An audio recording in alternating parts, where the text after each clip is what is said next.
Hey everybody, this is Miss Cologne here, and I'm going to show you now how to find the COP, your constant of proportionality, through not only an equation form, but a graph.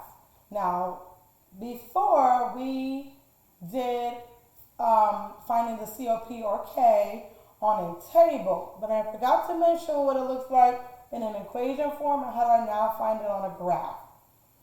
So remember, the constant of proportionality is that magic number where you can also represent it as a unit rate if we're talking about cost per pound, cost per one item.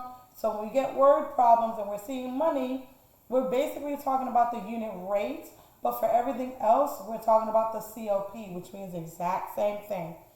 As a reminder, one way to find the COP, if I was given a table, we'd have to take whatever value of y and divide by the value of x.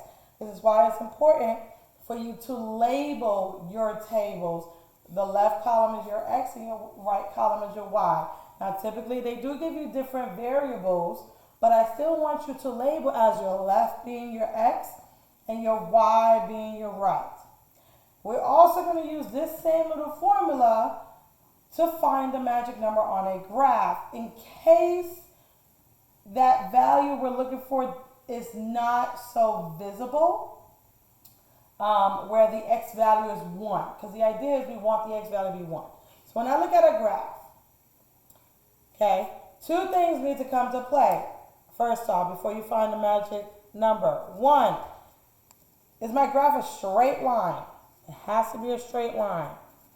And two, does it start or go through the origin, which is at 0, 0?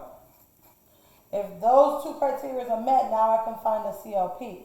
Now, given a graph, typically your graph for your COP is usually in the order pair 1, K. Meaning, when your x value is 1, your y value is your constant of proportionality, your K.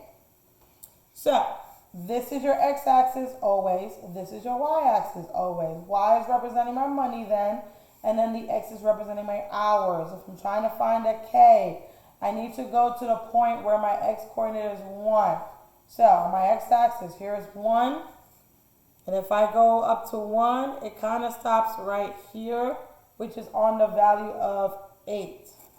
I am so sorry you guys cannot see this. I'm going to try my very best to zoom in when I can.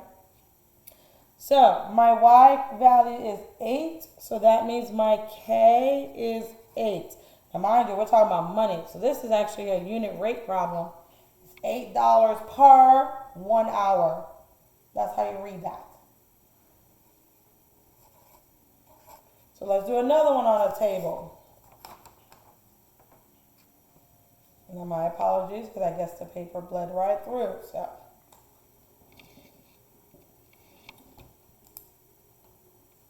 we're trying to find the COP.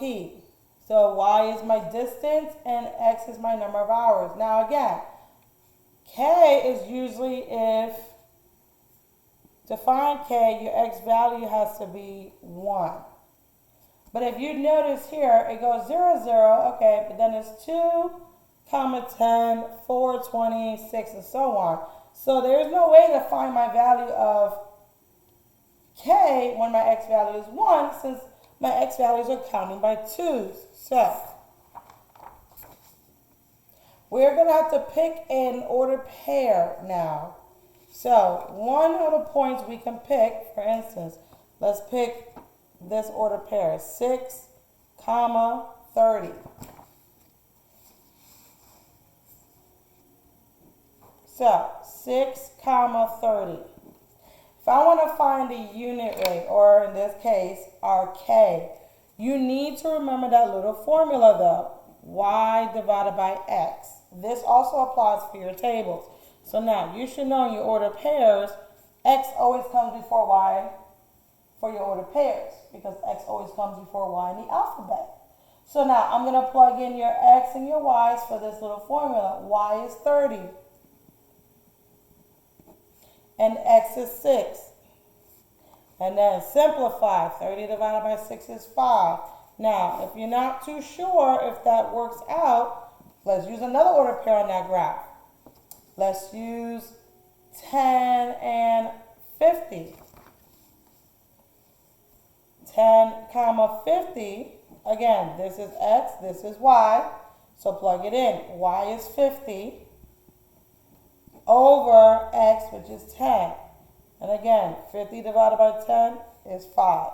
So notice how consistent my numbers are because my line is straight, so it's consistent. Meaning my constant of proportionality for this table, or not table, sorry, graph, would have been 5 miles per 1 hour. 5 miles per 1 hour. That's how you find the magic number on a graph.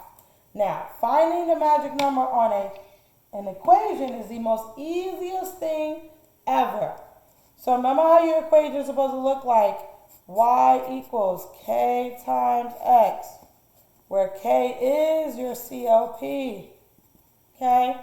Now, we've taken tables and turned this into an equation, but what if we're given an equation? That number right in front of the variable is your COP. So, y equals 3x. Now, one way I would have done this is I will write the formula back, but I will line it up the way this looks. So, y equals kx. Now, because I lined it up and it does look like that form, your k is supposed to be your magic number. In which this case, it is the 3. So k is 3 in this scenario. Okay. Now, determine the constant of proportionality. Again, I'm going to line this up underneath what my general formula is. Okay. Now, this one is interesting because of the value I have in front of the x. So, technically speaking, the value in front of your k is -4. So, your magic number is -4. Now, on rare, and I'm saying this very carefully, rare occasions, your magic number is negative. But that's probably because there may be another scenario where the negative plays part. But I will tell you right now, from this moment on, you're always going to see positive values for your k. And it's either going to be a whole number, a decimal, or a fraction. And that is all I got for finding the COP on a graph and an equation. Take care.